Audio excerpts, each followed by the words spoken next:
Welcome to today's video. Today I'm going to be working on this PlayStation 4 that I picked up for €35. It's in pretty decent condition and I've turned it on. It goes to a white light. It has no signal, but the previous owner has done a repair attempt and he said that he over soldered the ground legs on the HDMI port and some of the pins aren't connecting to the pads. So I've picked up a HDMI port. Hopefully that's going to be the only issue. I'll switch over to the microscope now. I'll skip past the disassembly and we'll see what's going on over there. Okay, so the first thing I noticed is the shield around the encoder is missing. It doesn't look like there's any components missing. But if we see, these are the legs of the port. And if we flip around the front, okay, so we do see some solder here. And we are missing a pad here. So what I'm going to do is I'm going to remove this port, clean up the area, put on a new port, and if we do have problems still, I'm going to take a look at that encoder.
Okay, so it's back together enough tests. I'm just going to get the capture card up here and I'm going to turn it on and see if we get an image.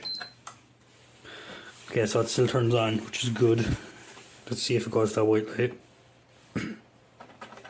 Just while I'm waiting to see if this will display, I just want to say that the pin that's not connected on the HDMI port is a no connect. So I'm just going to leave it unsoldered. It's not going to affect anything at all in the console. It's not needed.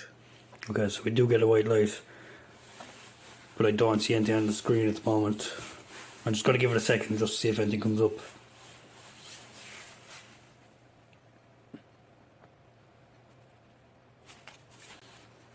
Okay, so I'm not getting an image on screen. So what I'm going to do is I'm going to take it apart again, do some readings around the HDMI port, make sure that the HDMI port is on properly, and if it's not, I'm going to have a look at that encoder.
Okay, so I've tested it and it's good news, it does work. If I turn it on here again and switch to the capture card, it does fully work. I've already tested the resolution and everything is perfect. What the problem was there was 2 filters that were blown. There was continuity from left to right, so I just ended up changing the 4 filters, even though it's only 2 of them were bad. And I re-tinned the HDMI encoder. So before I end the video, I'd just like to thank all of the people over in the console repair and Reddit. I don't think they get enough credit for actually the amazing knowledge they have over there. I got all the diode readings and I got a lot of help from everybody over there. So there's a lot of professionals over there who are willing to help out people, and they don't get enough credit. So thanks everyone over there. I think a lot of their information that's coming from people on YouTube who are actually making videos, are actually seeing the information from there first and then applying it to the videos. There's some amazing people over there, so thanks everyone over there. And it was all, thanks everyone for subscribing to my channel, and hopefully I see you in the next video. Thanks for watching.